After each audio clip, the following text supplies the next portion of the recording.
Sodom and Gomorrah.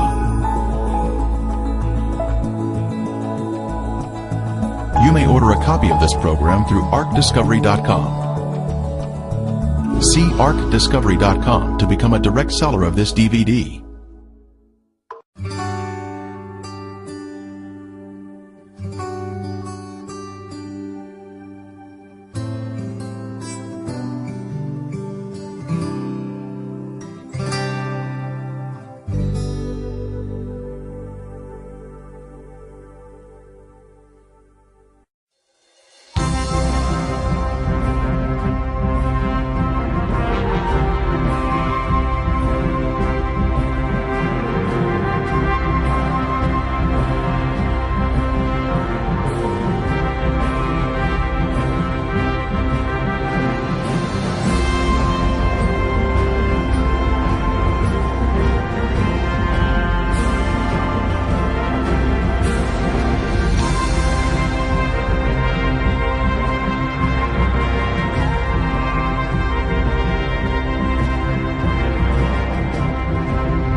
Sodom and Gomorrah.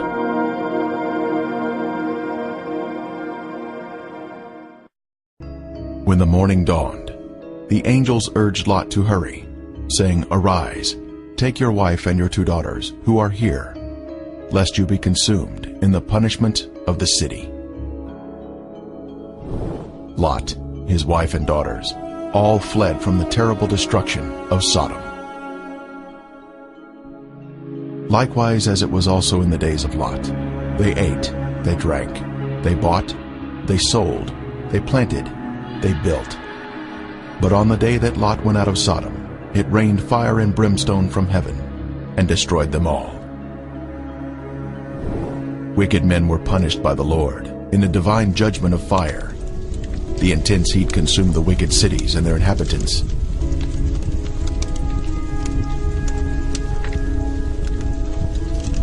But Lot's wife looked back toward her beloved Sodom, violating the angel's command, and was thus turned into a pillar of salt.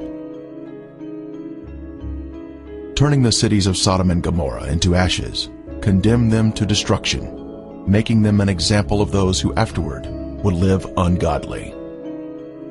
This is a visible example that is mentioned here.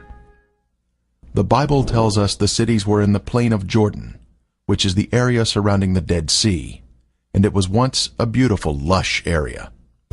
At 1,300 feet below sea level, this is the lowest place on earth, a very hot and desolate region that was cursed by God because of the sins of the people. Sodom had pride, fullness of food, and abundance of idleness. Neither did she strengthen the hand of the poor and needy. And they were haughty and committed abominations before me. Flavius Josephus, the first-century Jewish historian, tells us, "There are still the remainders of that divine fire, and the traces of the 5 cities are still to be seen." Popular thought has it that the cities were later covered by the waters of the Dead Sea, but if Josephus could see the cities in his day, then we should be able to view them also, as the water level has, if anything, receded since his time. And the border of the Canaanites was from Sidon, as you go toward Gerar, as far as Gaza, then as you go toward Sodom, Gomorrah, Admah, and Zeboim, as far as Lasha. The biblical description tells us the cities were spread out, forming a line along the Canaanite border, not grouped together in one area, as some may think.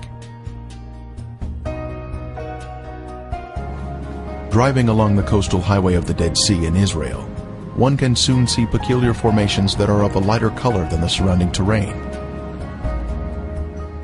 These are the ashen cities, destroyed by the wrath of God. These cities were consumed by intense flames, a supernatural heat that was directed by the hand of God. Today there is ash that is of lighter color than the surrounding mountains and terrain. As mentioned in the Bible, this is a desolate area where nothing grows.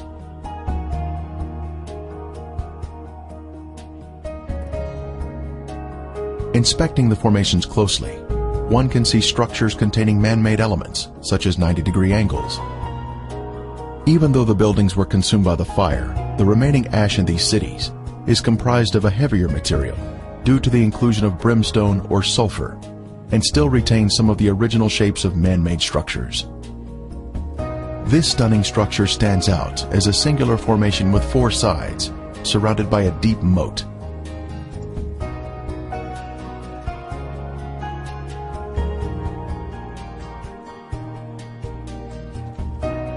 We move in closer to inspect the unusual features evident on the side of the formation.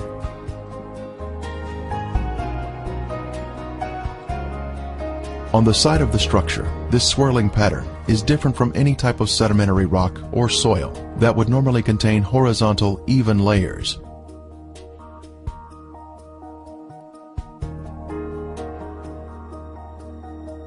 These swirling designs were also seen in other ashen formations in the cities. This is evidence of extreme heat, up to 6,000 degrees Fahrenheit, where thermal ionization occurs, when the electrons repel and attract, forming these unusual swirling designs.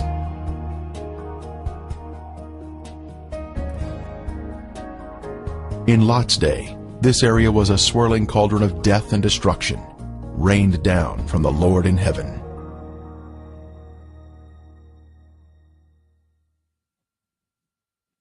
Strange anomalies can be seen here, such as these fragile layers of material which disintegrate when touched.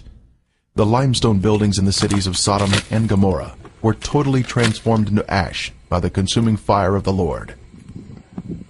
Evidence of this destruction is revealed in the white gypsum anomalies in the area, including unusual shapes of chalk-like material, which is not found in other parts of the country.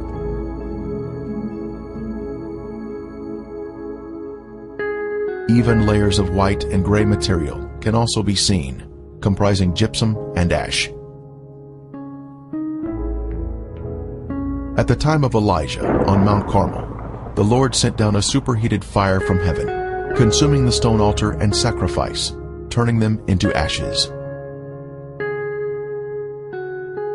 Then the fire of the Lord fell and consumed the burnt sacrifice, and the wood, and the stones, and the dust, and it licked up the water that was in the trench.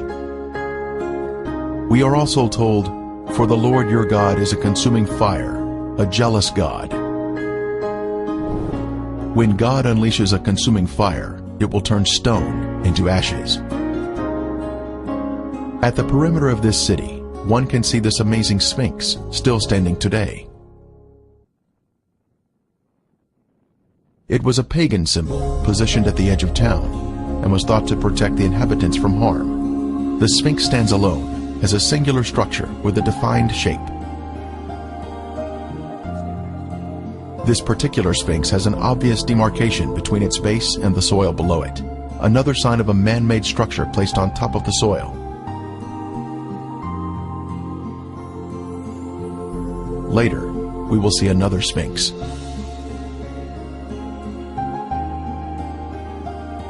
From a higher level, a large section of gypsum has fallen down here.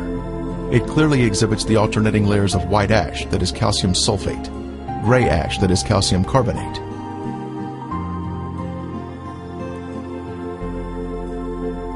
One can also find loose or powdery ash that is quite thick and has been deposited next to the formations.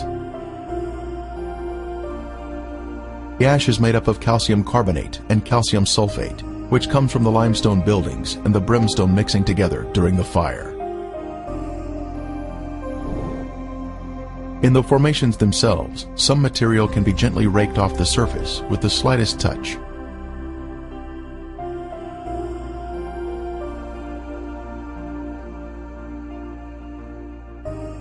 Looking down the city streets, one can notice man-made shapes which are not found in nature.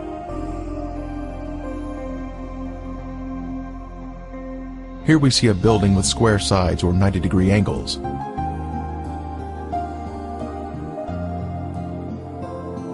From the opposite side, we can see the same symmetrical structure and man-made angles.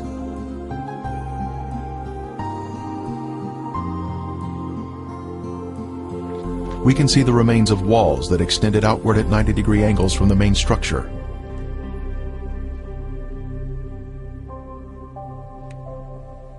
Once again, further evidence of man-made construction. Here we can see square windows that are visible in the walls of the structures, which give us a view of the past. Scanning the city for signs of prior habitation, we can see in the foreground a tower of cylindrical design, positioned at the edge of the city. The remains have suffered greatly during 3,500 years of wind and rain erosion. Even still, there is the appearance here of streets and man-made structures.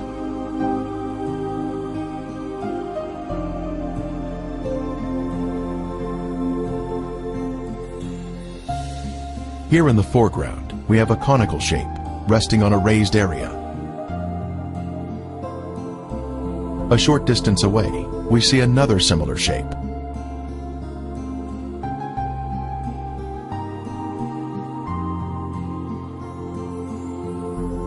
As we pan across the city, we can see in the distance an arched doorway that exhibits a symmetrical shape even to this day. The whole land is brimstone, salt and burning. It is not sown, nor does it bear, nor does any grass grow there, like the overthrow of Sodom and Gomorrah, Admah and Zeboim, which the Lord overthrew in his anger and his wrath. More anomalies are found in the cities. In this case, we have a large hardened clump of material that we broke open, revealing layers of previously heated material, including gypsum crystals, created by the combination of limestone and sulfur. From the intense heat, various objects were melted in the cities. Here we have some material that was boiling on top, while the remainder of the substance pooled at the bottom, creating a solid base. A very unusual find here, but just another strange anomaly not found in other areas of the country.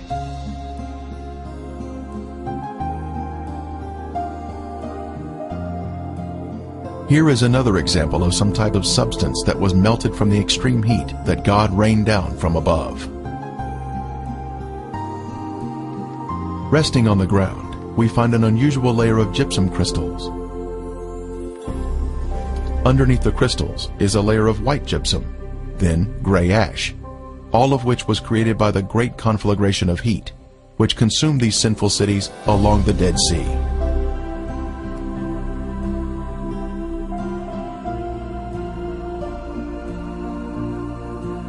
Once again, we find more gypsum, this time in a circular formation of crystals, all radiating outward.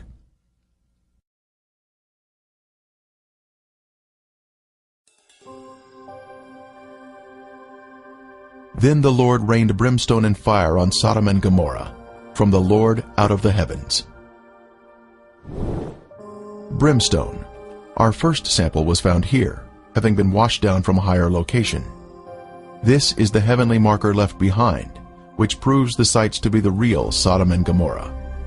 Ron Wyatt was the original discoverer of these cities in 1989, and he now describes the brimstone found here. Okay, we're down at Sodom and Gomorrah still. Right in front of you see some unusual looking spots on this, shall we say, layer of ash. It's not stone, it's ash. Now we'll move in for a close-up of this. And you can see that they're kind of circular shaped places. Now what we have found, and we'll move in a little closer here, is that inside each of these is sulfur. That is in most of them. Now the ones that do not have sulfur in them, and this one we just took a bunch of sulfur out and put it in our specimen bag. But the ones that don't have sulfur have a very black center where they have, where it's been very hot. So now we'll move in on this one where there is some sulfur still present, and back off just enough so you can see what we're up to here, and we'll go collect that sample in a bag.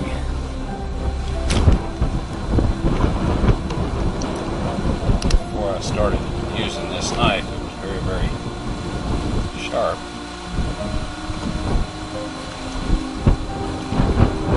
Okay, here this is, and we have collected some more, and it smells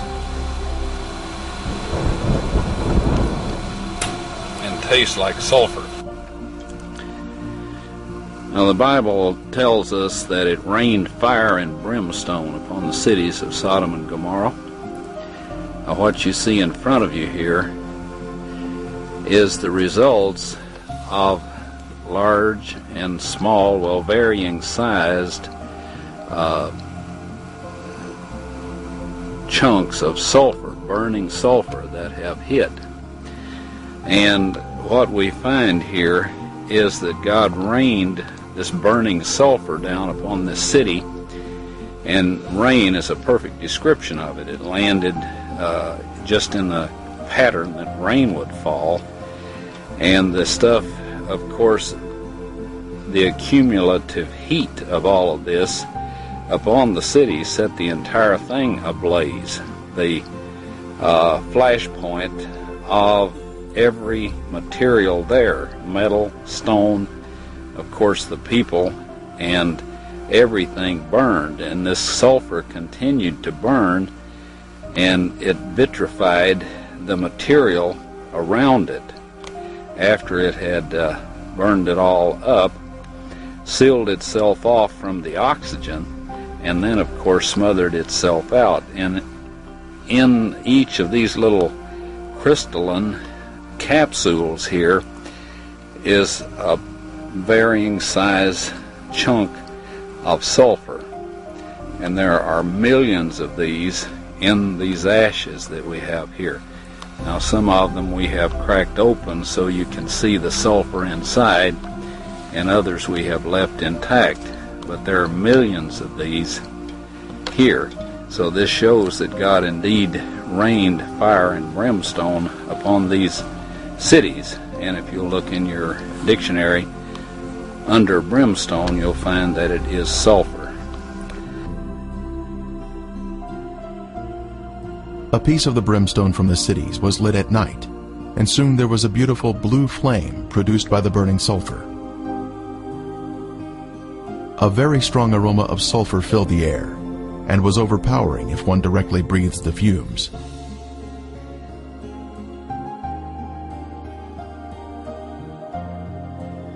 Exploring the cities further, more brimstone was found of various shapes and sizes.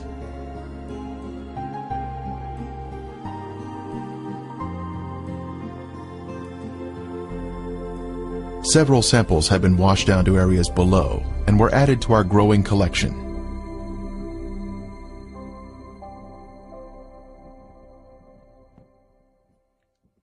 This brimstone is made of monoclinic, white sulfur that has been burned or cooked at a high temperature. It is quite different from natural sulfur that is formed in geothermal areas. Samples were taken to a lab for analysis.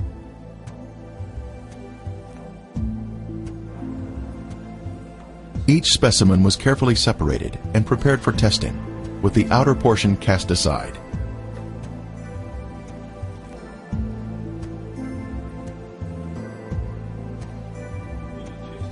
Next, the samples were dried and placed in a rock crusher. Then they were pressed onto a disc. Then they were loaded into a machine for the semi-quantitative X-ray analysis. Each sample was individually transported into the testing chamber for analysis. The results proved to be quite amazing.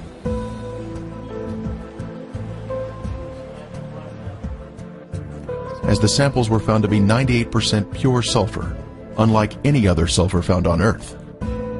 This pure, cooked sulfur is the heavenly marker that was left behind to show the world that the Lord, without a doubt, destroyed these sinful cities at His command. Critics have said that the sulfur is from volcanic activity, but that type of rhombic sulfur is only 40% sulfur and is of a crystalline form, unlike the white, compacted monoclinic form that is found in the ashen cities today. Here is a round piece of brimstone embedded in a section of ash.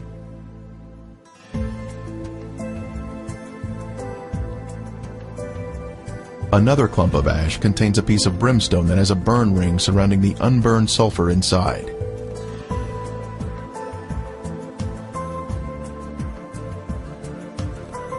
This mound of material has a lid that easily comes off, revealing the round nugget of brimstone inside.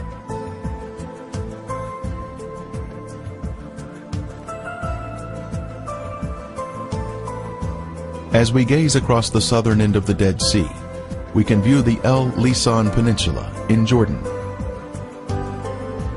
Apparently the city of Gomore extended over to this peninsula in the days of Lot. One can find the same white formations in this area. Ashen formations are seen, including walls extending out at 90-degree angles. We can also see clumps of gypsum scattered on the ground, like this one here.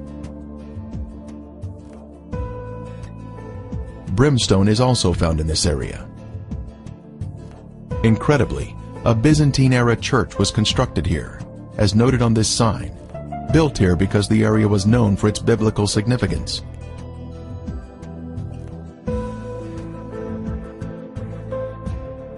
Back over at Gomorrah proper, we can see white, ashen worship structures built atop an acropolis, or high place.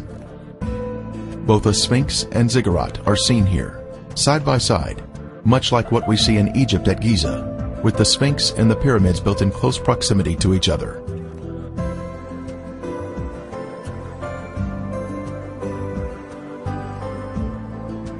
While inspecting Gomorrah, other visitors arrived to view the unusual formations. The Sphinx is made of a white material, whiter than the ash surrounding it. Perhaps it was built of more expensive components and dedicated to their pagan gods. The Sphinx represented a god of protection, but even it was consumed in the flames. It is approximately 30 feet long and is quite impressive, both in its shape and size. Resting near it is the ziggurat, symmetrical in shape and also comprised of a special white material. Here we can see a ziggurat standing next to a symmetrical tower. Next, we can see an arched door between two pillars, and once again, another arched door. As we scan across the city, our eye notices a raised white formation in the distance.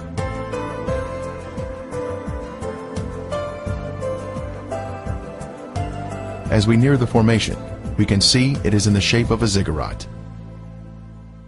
It turns out there are actually two ziggurats on this raised acropolis.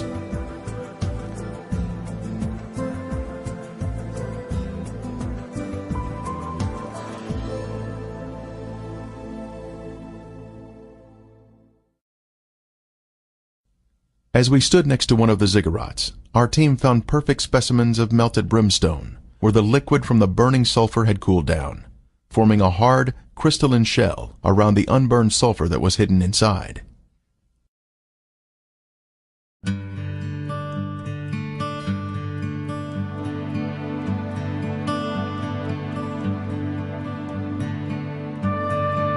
On the outside of the ziggurat, we spotted a piece of brimstone fused into the side of the formation. Using a knife, it was opened, revealing the pure brimstone inside.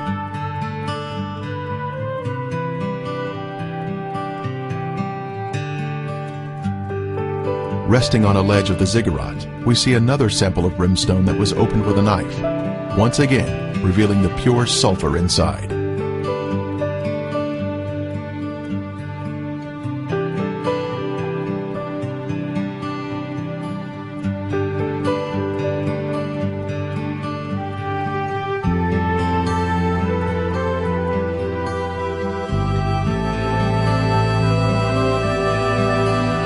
The most impressive evidence was this cremated bone fragment that was left behind from some lost soul of Gomorrah. The bone marrow inside was cooked until it had turned white. This is a moving testimony of God's power to destroy those who reject the Holy Spirit. Are we in the will of God, allowing the Holy Spirit to guide us into obedience? Or are we part of the rebellious and lost? There is a future event mentioned in Revelation, but the cowardly, unbelieving, abominable, murderers, sexually immoral, sorcerers, idolaters, and all liars shall have their part in the lake which burns with fire and brimstone, which is the second death. The day is coming, burning like an oven, and all the proud, yes, all who do wickedly, will be stubble. And the day which is coming shall burn them up. The surface of the earth will be as a lake of fire, with all unrepentant sinners being consumed by fire and brimstone, just as Sodom and Gomorrah were destroyed. Friend, there is only one way to escape the punishing flames of the second death, and that is through Jesus Christ. Won't you ask Him to take over your life today?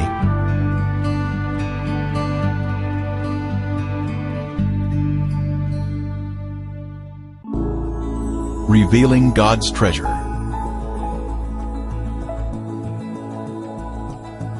You may order a copy of this program through arcdiscovery.com. See arcdiscovery.com to become a direct